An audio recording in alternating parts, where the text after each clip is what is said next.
Part of the process also is having great running backs behind the quarterback to get things done. Rhamondre Stevenson has been good. He had a 1,000-yard season in his second year when Matt Patricia was running the offense, and Mac Jones was not really running the offense very effectively because of that. Last year, injuries limited to 12 games. He had 600-plus rushing yards. Here's Gerard Mayo on whether he would like to see Stevenson get a contract extension. He's entering his contract year. Stevenson weighs in on the back end. Have a listen.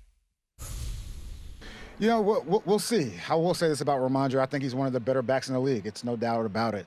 I think over the last couple of years, it's been kind of tough on him as far as just getting started. So I'm excited to see what he does this season. And look, he's earned everything that he gets. He's our starting running back, and hopefully we do get something done.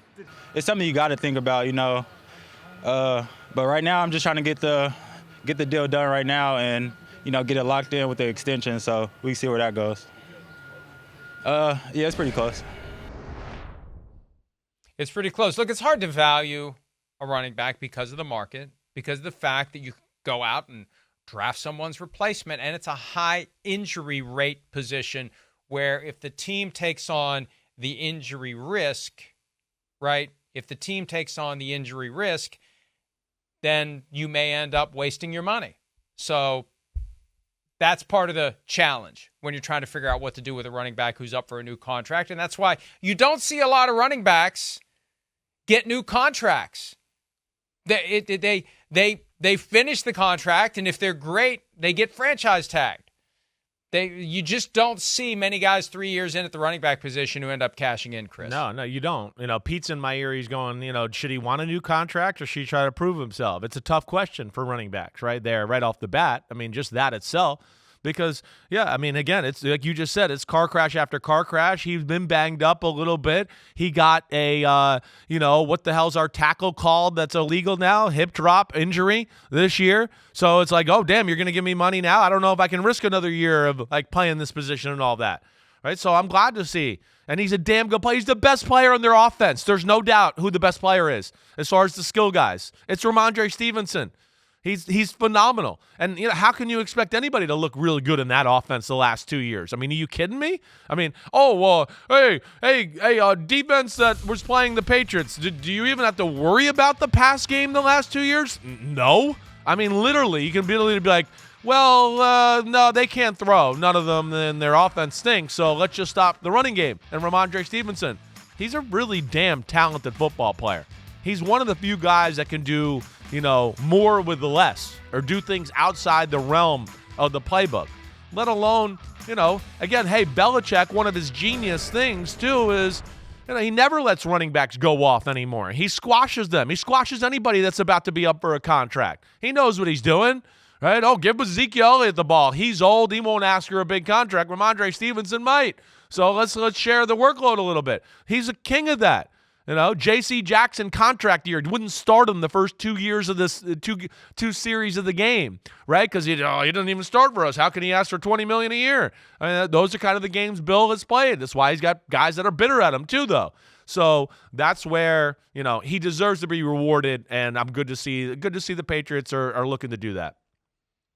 Bill took the players are interchangeable parts in a giant football machine to a new level. Be replaced with another part too. It was complete, and that's why it's kind of crazy. It's almost like it was his own money, and it was like, hey, it's the Kraft's money, Bill. It's not yours. It's okay. Well, no, it was a full understanding of the rules. Yeah, I know. I've got so many dollars to spend.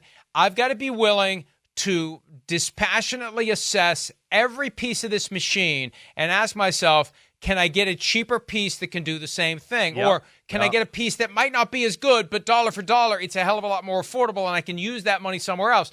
And if I like any of these guys, that's going to cloud my judgment. Right. So I'm going to be flatline, stone-faced, distant, emotionless, because when you're in that job, and think about it, you don't have to be in that job 24 years to see almost the entire team turn over. You're going to say goodbye.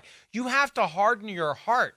You can't let it bother you every time it happens, or you'll end up being emotionally spent. Yeah, exhausted, right. So he went to the other extreme, and you view the guys as cyborgs, and you chew them up and spit them out, and you deliberately run the team in a way that keeps any of them from possibly realizing their value and wanting more. It's easier. I mean, it's awful and it's cynical to think of it this way, but it's true. It's easier to keep the football machine together if none of the pieces realize how valuable they are. Yeah, well, a lot of them chickened out in free agency too, and then didn't see what they wanted, and they came back and were like, well, damn, I guess I'll just take winning and Super Bowl and get and get lowballed by Bill and whatever else, and they didn't push the limits there either. And then that's what it's kind of bothered me about the whole dynasty thing and all of that. It seems like there's some bitterness there about the business, and some of it I want to be like, no, players, you could have left a few times. You were free.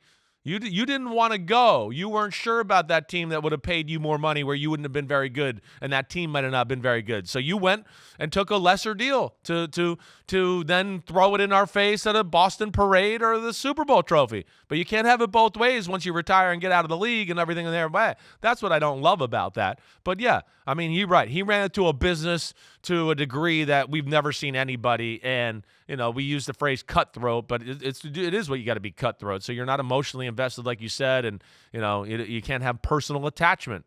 That's the way the NFL is right now, and that's why he did it better than anybody, Belichick.